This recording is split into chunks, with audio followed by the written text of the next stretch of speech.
अस्सलाम वालेकुम, नमस्कार, सत श्री अकाल एंड गुड इवनिंग। मैं हूँ आरजू काज़मी और हमारे साथ जी डॉक्टर प्रोफेसर मुक्तदिर खान साहब हैं। बहुत शुक्रिया सर कि आज आप आए। Thank you so much. Thank you very much आरजू, और आपके सुनने वालों को मेरा सलाम, नमस्ते, सत श्री अकाल, वनक्कम, everything, hello. Thank you so much साहब। मुझे पता है आपका बड़ा बिजी शेड्यूल होता है, लेकिन आपने उसमें से टाइम निकाला। I am so thankful. असल में बात हम करेंगे सर ट्रम्प की ही, और ट्रम्प ने जो है वो डोनाल्ड ट्रम्प की बात हुई है, मोदी जी से कहा जा रहा है कि दिवाली की मुबारकबाद भी दी है, और साथ ही उन्होंने ये भी कह दिया कि पाकिस्तान से अब वॉर नहीं करना, और एक बार फिर रशिया से ऑयल लेने के ऊपर भी बात की है। और अभी जो एक समिट मलेशिया में समिट होने वाला है, उसमें मोदी जी नहीं जा रहे हैं, और कहा यह जा रहा है कि शायद वो ट्रम्प से मिलना नहीं चाहते, इस वजह से वो ऑनलाइन ज्वाइन करेंगे। आपको लगता है कि कुछ इस किस्म की टेंशन चल रही है अभी भी भारत और डोनाल्ड ट्रम्प के बीच में? मोदी को फोन किया डोनाल्ड ट्रम्प। क्यों फोन किया मोदी को डोनाल्ड ट्रम्प ने? क्यों फोन किया? क्योंकि दिवाली के हार्दिक शुभेच्छा बोला है डोनाल्ड ट्रम्प मोदी जी को, और पाकिस्तान के साथ नो वार होना चाहिए ऐसा भी बोला है डोनाल्ड ट्रम्प। क्योंकि सिंदूर 2.0 स्टार्ट करेगा भारत, कोई भी आतंक टेररिस्ट अटैक होगा इंडिया में तो भारत 2.0 सिंदूर स्टार्ट करेगा पाकिस्तान में। तो दिवाली की सेलिब्रेशंस की डोनाल्ड ट्रंप ने, आपने देखा होगा, उन्होंने दिया जलाया वगैरह, तो पहले टर्म से ही हैज स्टार्टेड सेलिब्रेटिंग। और काफी लोग वहां आए थे दिवाली में, इंक्लूडिंग निकी हेली भी थी वहां पर। ऑफ कोर्स एडमिनिस्ट्रेशन के जितने भी इंडियन अमेरिकन थे वो लोग थे। हमारा एक हैदराबाद के दोस्त भी थे वहां पर, जिसका वो नाम भी लिए, शांतनु, जो अडोबी के सीईओ है। बट उस बातचीत में उन्होंने कहा कि मैंने मोदी से बात की और मैंने मोदी को दिवाली की शुभकामनाएं भी दी हैं, और फिर ये भी कहा no more wars with Pakistan. देखिए, इससे पहले उन्होंने, ये मेरे ख्याल से 55 या 60 टाइम्स हो चुका है कि उन्होंने कहा कि मैंने सीज फायर करवा दिया, और 7 जेट्स, अब एक नई चीज शुरू कर दी कि 7 जेट्स गिरे हैं, ये भी कहना शुरू कर दिया। I think that is like a warning. मुझे लगता है कि वो किसी ना किसी दिन ये कह देंगे कि पाकिस्तान ने इंडिया के साथ जेट्स गिराए। So that is probably the next step in escalation. लेकिन ये बात बड़ी इंटरेस्टिंग थी कि उन्होंने कहा no more wars with Pakistan. मतलब दिस वाज, मतलब हंसते हंसते कहा, लेकिन it is very clear sounds के भाई it's time for you to shut down operation. जो इंडिया ने ऑपरेशन सिंदूर को, इंडिया की पोजीशन है कि हमने पॉज किया है, वो खत्म नहीं हुआ, अभी भी चल रहा है। तो ये ऑपरेशन जो है इसको बंद करें, मतलब that's what I think is the message. और जो मोदी का जो जवाब आया, मतलब इट वाज वेरी इंटरेस्टिंग कि थैंक यू वेरी मच, आपने हमारे लिए दिवाली की शुभकामनाएं दी हैं, but and we agreed that we should condemn terrorism in all its forms। ये था मोदी का जो ट्वीट था। तो मुझे ये समझ में नहीं आता कि क्या 100% आजकल इंडिया की फॉरेन मिनिस्ट्री डोमेस्टिक पॉलिटिक्स पे फोकस्ड है? क्योंकि अगर आप ये बात कह रहे हैं किसी भी डिप्लोमेट को दुनिया में कि we condemn terrorism in all its forms, यानी हर फॉर्म में, हाँ, बर्फ हो या पानी हो या स्टीम हो, we condemn it in all its forms, यही कह रहे हैं। तो फिर आप तालिबान को इतना रेड कारपेट देने की क्या जरूरत है? तालिबान की सरकार को, गवर्नमेंट को इसलिए रिकॉग्नाइज नहीं कर रहा है कि it is still listed as you know as an organisation that has supported al Qaeda, ISIS भी वहां पर है। और तालिबान के आने से एक हफ्ता, इनफैक्ट जो मुत्तकी हैं वो मॉस्को से सीधा इंडिया आए। मॉस्को में जो मीटिंग हुई थी, मॉस्को फॉर्मेट के है, जिसमें बेसिकली एससीओ के मेंबर्स हैं तकरीबन सब, और वो they are all just concern about terrorism coming from Afghanistan. और मुत्तकी को इंडिया आने के लिए यूएन की स्पेशल परमिशन लेना पड़ा था, यूएन सिक्योरिटी काउंसिल की, क्योंकि he is also listed as a person who is associated with terrorism.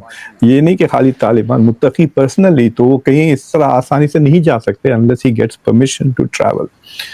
तो इंडिया के ये there is a fundamental inconsistency कि आप कह रहे हैं we condemn terrorism in all its forms, लेकिन आप तालिबान के साथ रिश्ते बढ़ा रहे हैं। सो तो मुझे वो बड़ा अजीब लगा कि द मिनिस्ट्री, क्योंकि आजकल इंडिया में प्रेस सख्त किस्म के सवाल लेती नहीं है, और प्राइम मिनिस्टर मोदी ने शायद पिछले 10-15 साल में, वो जब से उनका 2001 या 2 में जो बीबीसी के साथ जो इंटरव्यूज खराब होने लगे थे, राजीव सरदेसाई के साथ भी एक बहुत ही टफ था, करण थापर के साथ भी काफी टफ, तो उसके बाद से वो बेसिकली ही रियलाइज कि I can't handle press questions, और वो खत्म कर दिए हैं हैविंग मीडिया क्वेश्चन। तो कोई सवाल पूछने वाला भी नहीं है, और मीडिया भी इंडिया की इतनी बेकार हो गई है, जो मेन स्ट्रीम मीडिया है, जो अल्टरनेटिव मीडिया है, उनको तो चांस ही नहीं मिलता।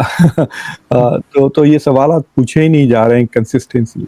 लेकिन डोनाल्ड ट्रंप जो बार बार ये कह रहे हैं, और ये जो कोलालमपुर जो नहीं जा रहे हैं, it is a very interesting development. देखिए, ओबामा के ज़माने में अमेरिका की जो ग्रैंड स्ट्रैटेजी थी वो शिफ्ट हो गई थी from focusing on the Atlantic, NATO, Europe से जाके वो पिवट टू एशिया ओबामा के ज़माने में। तो फिर पिवट टू एशिया हुआ, क्योंकि Asia by that time already वो 30% of the global GDP Asia से आना शुरू हो गया था, राइट। तो अगर आप आज देखें तो जो टॉप के जो 5 इकोनॉमीज हैं, उसमें से 3 तो एशियन ही है ना, इंडिया, चाइना और जापान है। अगर 10 में चले जाएं तो उसमें इंडोनेशिया भी आ जाती है, और साउथ कोरिया भी आ जाती है, Taiwan. So the exciting, economically जो एक्साइटिंग रीजन है, और तकरीबन 40% से ज़्यादा जीडीपी है, वो एशिया है। तो वो pivot to Asia made a lot of sense Obama. फिर उसको लेकर डोनाल्ड ट्रंप जब आए तो उन्होंने पिवट टू एशिया को इंडो पैसिफिक कर दिया स्ट्रैटेजी। तो इस वजह से एशिया इज़ वेरी इम्पोर्टेंट, कि सारी दुनिया वेस्ट से एशिया की तरफ मूव हो रही है। आपको याद होगा चंद महीने पहले मैक्रोन भी एक बड़ा दौरा किए थे चाइना का वगैरह, उनके भी पिवट टू एशिया हो रही है। तो अब ये जो आसियान की समिट हो रही है अगले हफ्ते या इसी हफ्ते के एंड में, तो वहाँ पर अब बैक टू बैक 3 समिट्स होने वाले हैं। एक आसियान की समिट है जिसके 10 मुल्क मेंबर्स हैं। आसियान की समिट खत्म होते ही ईस्ट एशिया समिट होती है, वहीं पर होगी कोलालमपुर में। तो पहले आसियान 2 दिन में वो 10 जो मुल्क है आसियान की, म्यांमार से लेके इंडोनेशिया तक, वो होंगे वहाँ पर। जो बड़े मुल्क है जापान, साउथ कोरिया नहीं है आसियान में। फिर उसके बाद जो ईस्ट एशिया समिट है उसमें रशिया भी है, उसमें चाइना भी है, इंडिया भी है, अमेरिका भी है और जापान भी है। तो ये सारे powers will be there for East Asia summit. तो कोलालमपुर नहीं जाना नरेंद्र मोदी का, he is missing 2 big summits. फिर उसके बाद एपेक जो एशिया पैसिफिक इकोनॉमिक कोऑपरेशन का है, वो साउथ कोरिया में होने वाला है, जहां पे मोस्ट प्रोबेबली शी जिनपिंग की मुलाकात होगी with Donald Trump. Xi Jinping आजकल अपने ट्रैवल्स बहुत कम कर दिए हैं। आपने देखा होगा कि वो ब्राजील में जो क्वाड समिट हुई उसमें भी नहीं गए थे। He sending his number 2 everywhere. UN में भी वही आए थे। जब डोनाल्ड ट्रंप की इनॉग्रेशन का शी जिनपिंग को इनविटेशन आया तो ही सेंट द नंबर 2, जो प्रीमियर कहते हैं, उसको भेजा था। तो वहाँ पे चाइना भी होगा। तो प्राइम मिनिस्टर मोदी का नहीं जाना is not the same thing. देखिए, जिस तरह से खुल के मोदी बात कर सकते हैं लीडर्स के साथ, doctor Jaishankar can not hobnob with Anwar Ibrahim, है ना, वो उनको अपने लेवल पे ही रहना पड़ता है, you know, you can't even talk. देखिए, अगर आप even if you are standing, अगर समझिए आप डॉक्टर जयशंकर खड़े हुए हैं, अनवर इब्राहिम खड़े हुए हैं और वहाँ पे ट्रंप खड़े हुए हैं, क्या ये बीच में कुछ बोल सकते हैं? नहीं ना, but Modi can. So it is not serving India's interest for him not going. I think Modi डरे हुए हैं कि डोनाल्ड ट्रंप उनको ऐसा खरीद लेगा गले में हाथ डाल के, you haven't thanked me for stopping the ceasefire, ये कहेगा तो मोदी क्या कहेंगे? ये उनकी परेशानी यही है कि वो मुझे पकड़ लेंगे कैमरा के सामने और मुझे कहेंगे तुमने अभी तक मुझे क्यों थैंक नहीं किया, और नॉमिनेट भी नहीं किया ना इंडिया ने नोबेल प्राइज के लिए डोनाल्ड ट्रंप को। सो वो अगर पूछ लें तो फिर ये क्या जवाब देंगे उसके मुंह पे? और फिर वो वो तो सर कुछ भी बोल देते हैं ना सर, ट्रंप तो आजकल अब तो कुछ भी बोल देंगे यार उसको। Like he might say you are getting senile, तुम बुढ़े होते जा रहे हो, भूल गए तुम, मैंने तुमको बचा लिया, तुम्हारी जंग बच गई, कितने लोग मारे जाते थे, ऑलरेडी 7 प्लेन गिर गए थे। इस तरह की वो कुछ बात करी तो इंडिया में तो मीडिया वो लेके भागेगी भी, राइट? मोदी के लिए तो करोड़ों का वो मीडिया का नुकसान हो जाएगा।